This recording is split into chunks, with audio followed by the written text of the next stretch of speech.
Last night, Alabama beats Illinois 100-87. No points from Mark Sears in this game. No points at all. Cut 3, Tyler, if you could, please, man. Here is Grant Nelson after the game when we ask him, man, you score 100 and no Mark Sears against a top 25 opponent. Here's the reaction. Grant, what does it say about this team that Mark Sears can have 0 and you guys as a group can go over 100? I think it showed a lot of Mark's leadership tonight in the huddle. He kind of subbed himself out just because, he saw guys were playing well, and, he knew guys could come in and our depth at the guard spot. I think that shows a lot of leadership, and, I think guards stepped up today, Biz and Barron, to help us get the win.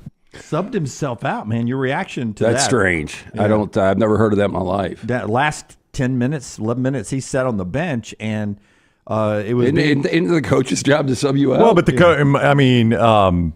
Oats apparently went to him twice to put him back in, and Sears told him both times, I am not feeling it tonight, basically. I don't know the words he used, but I'm not playing well enough to be in the game. The way the feeling was in the postgame was that, it was almost like, listen, he's the player of the year. He's got to let us to the Final Four. The rotation is I put you back in now.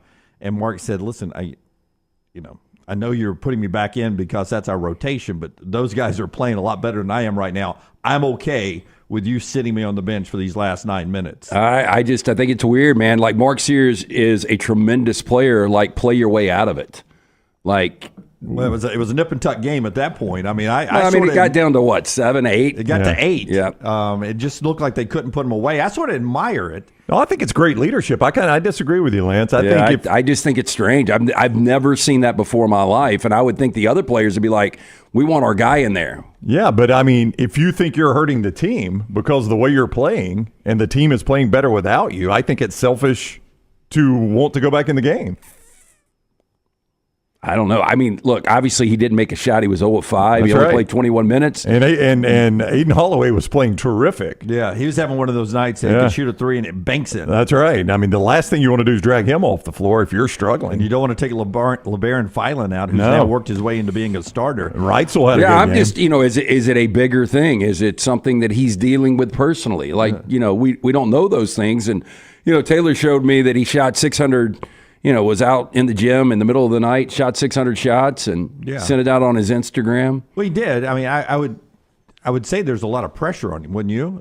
We've labeled him maybe the best or most important basketball player in Alabama basketball history for what he did last year. The greatest season in Alabama basketball history. And so coming into this year, he was a preseason All-American. He was the CBS Sports Player of the Year in the nation. Several people had him in contention for the National Player of the Year award going into the season. With that comes a lot of pressure, right? No, there's no doubt. And he looked to me like he was pressing all night long to me. Maybe he was. I don't know. I think when you're used to scoring 20 points a game and you're averaging 17 points a game, you probably, if you're struggling like that, I guess the natural thing to do would be press a little bit. Yeah, if you keep looking up. Yeah. I noticed it approaching the end of the first half. I was like, my goodness, Mark Sears has 0. I sent it out. 9 minutes left. Mark Sears still has 0 points. Halftime, Mark Sears has 0 points. They were showing it on the broadcast because they had that in the arena there. I was pressing every time he touched the ball when he would take a shot. I was like, God, please get in there for Mark Sears. You can hear the fans, keep shooting, Mark. Hang in there, Mark. They were sort of urging him on because down the road, Mark Sears will be very important to this team. I think maybe Grant Nelson is becoming that guy that ultimately does everything and becomes kind of this year's what am I looking for? We were just talking about him, Dalton Knapp. Yeah. Maybe that's what you expected when he actually came to Alabama, and maybe he becomes that guy. But, Sears, obviously, All-American, coming off the best year in Alabama history. And we talked about it a couple of days ago. Like last year, you look at the box score, and it was almost 23 every game. And it hadn't happened this year, but, is it really a problem? Yeah, no. A lot more talent. You just scored 100 on a top 25 team without Mark Sears scoring a point. I mean, if nothing shows you the depth of that team, that does. And you got another probably starter out injured. And I would just say this about again, I've just never seen that or never heard of it. It would be like Lamar Jackson, man, he's thrown a couple of picks in the first half. Is he not going to come back out in the second half? Well, the question would be no, that's different. The question would be though, if you're continuing to want to be in the game, well, not want to. That's bad because everyone would want to be in the game. If you continue to almost use your stature on the team to press to be in the game, and you're hurting the team, that's not good for the team. Yeah, but he wasn't pressing to be in the game. Nate Oats was asking him to go back in the game. Yeah.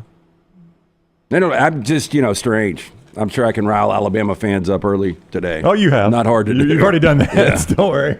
Another interesting part was what Aden Holloway did last night. If you can give me cut number 4, Tyler, being described as his Alabama breakout game. One thing that was a problem at Purdue was the offense, because of Purdue's defense, was very, very slow. With Philon put in as a starter last night and the way Holloway played, the offense sped up a lot last night against Illinois. Here's Nate Oats afterwards.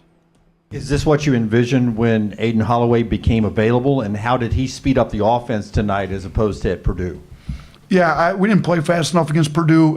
One of the clips that we did play fast enough was him. He got downhill, scored a layup. So we just said we want to keep the pace going. I think it's easier to play fast when you got 3 of those 4 guards in. So, I thought he pushed the pace tonight. He's super skilled. I mean, he's as good a shooter as I've ever coached. So the fact that he went 3 or 4 from 3 is not really that shocking. I'd venture to say he's going to have plenty of other games where he goes 3 or 4, 4 or 5, 5 or 6. So who knows? He can shoot it, and his pace is good. His skill level's high. He's got a good finishing package in the lane. He's good. So I don't know that I would say I envisioned this, because we knew he was really good coming out of high school. I think maybe, sometimes it takes a little bit to adjust, and, in college or whatever. He definitely had some good games at Auburn, but, we thought he could be more like what he was coming out of high school, and I think that's what you saw tonight. Big game for him. So quite the comment, by the way. The best shooter I've ever coached. Yeah, he likes to throw that. You remember you asked him on this show. Yeah, like to save his life. One guy to shoot to save your life. Yeah. By the way, and Aden Holloway was one of the first ones he said. And then he settled on Mark Sears, who would have had us at Nate Oats' viewing tonight, funeral tomorrow. I'm still even after last night, I'm still going Sears. Yeah, I'd ride with Sears as well. But here's the story now. You have all this talent, as you said, Brown. You got Chris Youngblood still waiting to come sliding back in. That's right. Nelson had 19 in the first half. Aiden with 18, Wrightsell with 16, Labaron Philon had a 16.7 rebounds, 8 assists. That kid has been unbelievable as a freshman.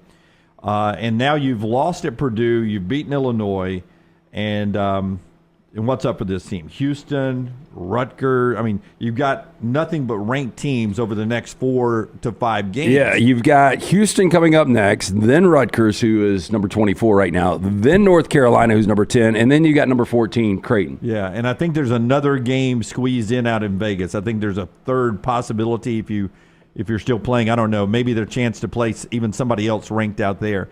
The schedule is at a very sweet spot of the schedule. You've seen them lose one. You've seen them win one. Obviously, way too early to panic on this team. The depth, it helps you on a night like this, or do you think in the long run can it hurt you at any point? Oh, I don't think depth can hurt you. I don't think it can hurt you. I mean, I've got to say, if there were a night last year where Mark Sears was having the night he had, Bama would lose. There's no chance they win a game. No, probably lose by 20 last year. And you saw him do that. You scored 100. You beat a top 25 team, kind of going away. To me, this should give you nothing but confidence if you're this team. But Mark Sears, just to complete the circle on him, is used to playing 37, 38 minutes a game. Right. And he's not doing that with this team because there's so many people that have to play. And that's interesting in itself, because I think we did talk about, Nate finding the minutes, the rotation, how he's going to actually make this thing work. And it's a good problem to have. But I think we all agreed that Mark Sears was still going to get his 30-plus minutes. I thought so. And And now you feel comfortable if it's not the situation. Well, let it be a tight game at Neville Arena and get back to me and tell me how many minutes Mark Sears gets. That's right. Let it be a tight game at Rupp Arena. Let it be a tight game in Thompson Bowling, wherever you're playing, or Coleman Coliseum for that matter. And let's see how many minutes Mark Sears gets. What do you think his low in minutes was last year? Oh my gosh! I don't think he played under 30. If he did, it was like 28 or 29. Yeah, I mean there was some blowouts. Here's 28 against Mississippi State where they won the game by 32. Exactly. Had to get him some rest. At Yeah, some point. 28 against Liberty. They won the game by 45.